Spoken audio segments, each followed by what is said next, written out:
Cannabis and the sacred, spiritual tool or illusion. Is cannabis truly a sacred plant, or have we misunderstood its power? Journey through ancient traditions, mystic teachings, and modern misuses to uncover the spiritual truth behind the herb.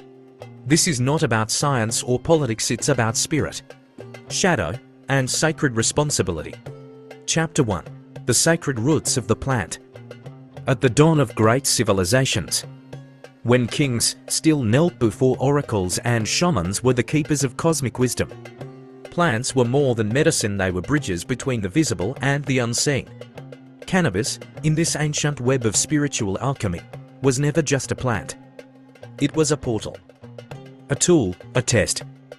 In India, it was one of the 5 sacred plants, offered to Shiva, the deity of destruction and rebirth. The sadhus didn't smoke to escape, they smoked to dissolve ego. In Taoist China, it was blended with ginseng to induce visions. In Sufi Islam, hashish sometimes served as a means to annihilate the self in divine presence. But in all these traditions, one thing remained: context and reverence. It was never recreational, it was ritual. Chapter 2. The Mirror in the Smoke. Every portal opens both ways, and cannabis is a mirror as much as it is a doorway. Carl Jung called it the shadow, the hidden self we fear to confront. For many, cannabis peels back that mask. What we interpret as paranoia or anxiety may, in fact, be exposure of wounds, memories, fears we've locked away. In mystical traditions, this exposure is sacred, not shameful. But it must be guided. Diane Fortune wrote that altered states, whether from trauma, sleep, or substances, can weaken the energetic field. Without protection, intention, and grounding, we become open to inner and outer chaos. Cannabis doesn't create your shadow. It simply shows it.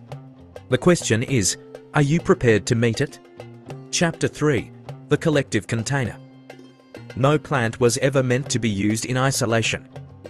In Rastafarian ceremonies, cannabis is smoked in sacred circles, called reasoning sessions, spaces of chant, scripture, and reflection. In African, Amazonian, and Afro-Caribbean traditions, psychoactive plants are consumed in community with song, dance, myth, and meaning. It is the group that holds the sacred. The collective is the vessel. Modern culture stripped the plant from this context and sold it as a product, a meme, a lifestyle. What was once incense in the temple is now a punchline in a Netflix special. Cannabis hasn't changed, we have. And the vessel we put it in now is shallow. Chapter 4. The False Light. Many seekers confuse sensation with transformation. Spiritual fireworks, visions, chills, synchronicities can feel like truth. But if they don't change how you love, speak, or grow, they're just echoes in the fog. In the yogic tradition, Patanjali warns that herbs can produce powers, siddhis, but without ethics and clarity, these become traps. The spiritual ego, he says, is the hardest to detect. Osho echoed this sentiment: anything can be sacred, but only in the presence of awareness. Without that presence, cannabis becomes a carousel. You feel movement, but go nowhere. Chapter 5. Intention is the key. Cannabis holds potential, not promises. It can open. It can amplify.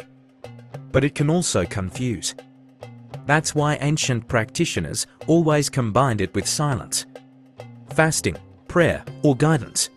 Not out of superstition, but out of energetic hygiene. You don't open a door to the spirit without first preparing your soul.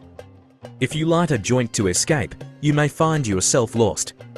If you smoke to see, but not to integrate, what you see may never serve you. Discernment, called viveka in Vedanta, is the compass. It's the third eye, not as a mystical power, but as inner clarity.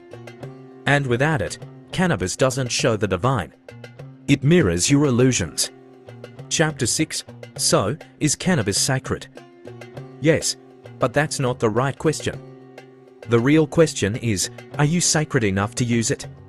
This plant, like all spiritual tools, demands context, responsibility, and depth.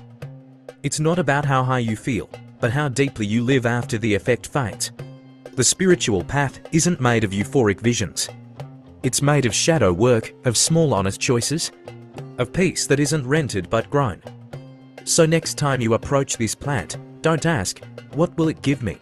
Ask instead, what am I ready to face? What am I ready to change? What am I ready to become? Because cannabis is not here to save you. It's here to mirror you. And mirrors don't lie.